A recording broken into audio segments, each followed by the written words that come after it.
Hello la team, j'espère que vous allez bien. Je suis ravie de vous retrouver dans cette vidéo, dans ce partage. J'ai allumé la lumière, petite parenthèse, parce que, enfin il fait gris dehors, l'éclairage n'est vraiment pas top. C'est vrai que je pense un petit peu plus à la luminosité. Justement, c'est le sujet aussi de parler de tout ce qui est hypersensibilité à la lumière, à l'odeur, au son. Et d'hyperactivité mentale. Pour ainsi dire, c'est l'histoire de ma vie, cette hypersensibilité, hem, qui, je pense, n'est pas un fait isolé. Enfin, je veux dire, je pense que l'hypersensibilité en elle-même n'est pas quelque chose d'isolé, mais ça, c'est mon avis personnel lié à certaines prises de conscience et à mon vécu jusqu'à présent, ce qui n'était pas le cas avant. Moi, je vais vraiment vous parler de mon vécu. Désolée, hein, vraiment l'éclairage n'est pas top top, hein. Je peux pas là pour le moment la clarté n'est pas top top, je vais faire avec, hein. Hem, moi je voulais vous parler d'hyperactivité mentale et je dis: «C'est l'histoire de ma vie». J'ai toujours vécu franchement, je sais pas ce que c'est que d'avoir un cerveau qui est au repos. Alors vous dites vous je sais qu'il y a des personnes qui vont me dire: «Mais c'est pareil pour tout le monde, hein, on a tout le temps des pensées». Mais je pense certaines il y a vraiment des degrés pour certaines personnes. Il y a une hyper, c'est vraiment dans l'extrême, une hyperactivité mentale. On a l'impression que c'est quelque chose qui est à notre insu, et en fait, quand on a cette hyperactivité mentale, parce que je l'ai toujours vécu et on s'en rend pas compte. C'est ça on en a pas c'est difficile d'en avoir conscience parce qu'on baigne, on vit en permanence en fait, on vit dans notre tête. Et on est là sans être là et c'est difficile de prendre du recul par rapport à nos pensées quand il y a cette hyperactivité mentale et en fait, pour beaucoup de personnes, je pense, il y a un mode de fonctionnement qui fait que, en fait, on se détache. C'est difficile de s'ancrer dans le corps et on pa en permanence, on vit dans notre tête et pour nous, enfin, en fait, ça devient presque un fonctionnement normal dans le sens où bah, c'est quelque chose qu'on vit à l'intérieur de nous. On a l'impression et on a même, je pense moi j'avais l'impression que c'était pareil pour tout le monde. Bah, je dis: «Bah, comment je vivais les choses, comment je les ressentais?» Je me disais: «Bah, je voilà, je me posais pas de questions, je dis: «Ça doit être pareil pour tout le monde» et avec le temps, je me suis bien rendu compte que non, effectivement, tout le monde ne vit pas dans sa tête. Je Ce serait difficile à expliquer comment je m'en suis rendu compte parce que c'est tout un cheminement.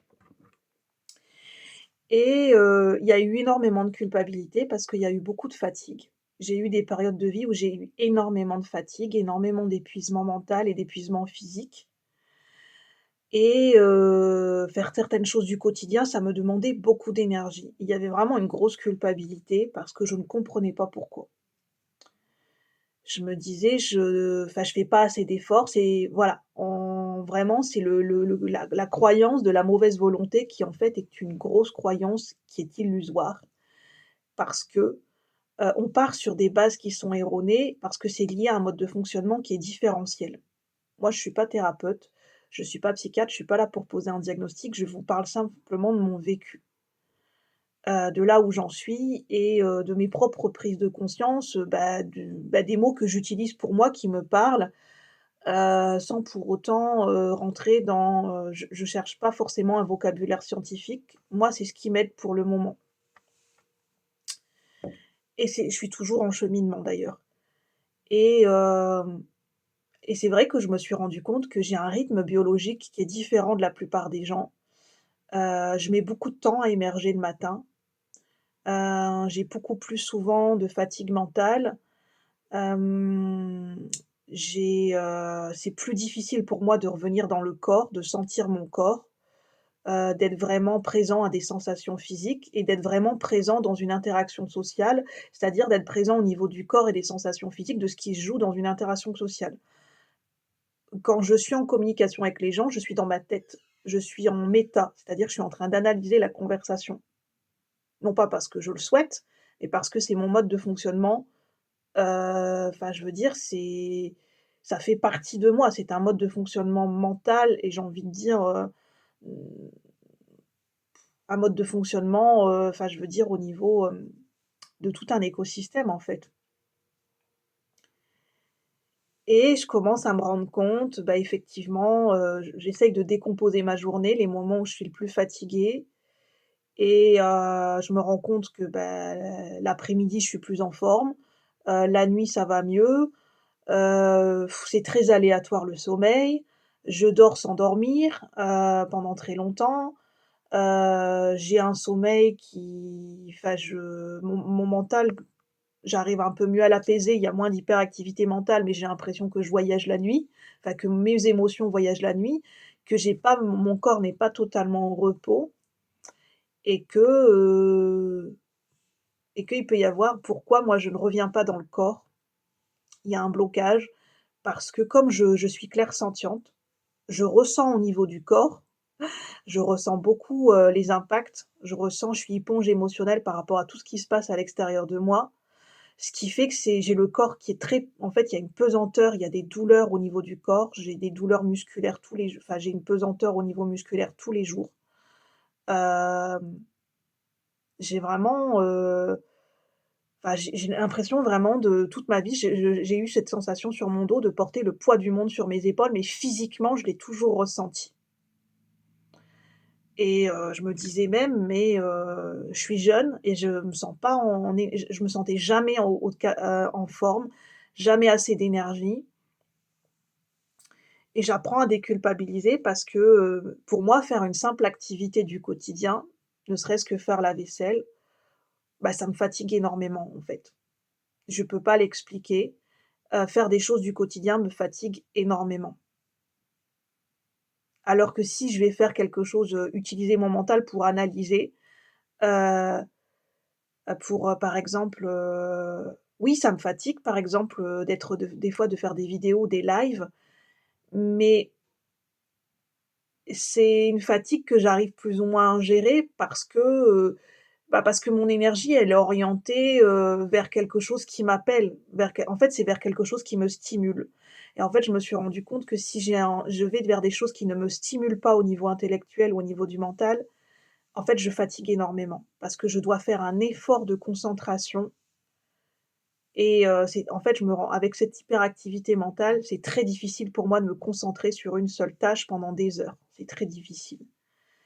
Et bizarrement, quand j'étais enfant, j'arrivais plus ou moins à le faire, j'avais pas vraiment de problème et en fait, les répercussions, les problématiques ont commencé quand j'ai commencé à rentrer dans le milieu professionnel. Là, je me suis rendu compte que j'avais vraiment, des difficultés de concentration, des difficultés d'ancrage, des difficultés d'organisation à faire une tâche après l'autre et vraiment ça c'est devenu handicapant. En fait, l'handicap a monté au fur et à mesure du temps et aujourd'hui, je suis en train, enfin voilà, je suis en pleine remise en question par rapport à mon mode de vie et que je peux pas avoir un mode de vie comme tout le monde. Aujourd'hui, le ça enfin, l la prise de conscience fait son chemin, que je peux pas avoir un mode de vie, oui, comme tout le monde, en fait. C'est-à-dire, je peux pas gérer mon quotidien de la même façon que tout le monde et en fait, d'une journée à l'autre, c'est très aléatoire pour moi, mon niveau de fatigue. Il y a des moments, je vais être au top de ma forme et il y a des moments pendant des jours et des jours et des jours, parce que je suis éponge émotionnelle et il y a cette hyperactivité mentale, voire même pendant des fois plus d'une semaine, mon repos va être en stase, en fait.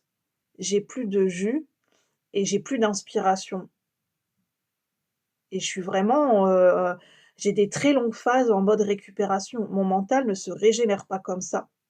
C'est très long à se régénérer d'une fatigue mentale.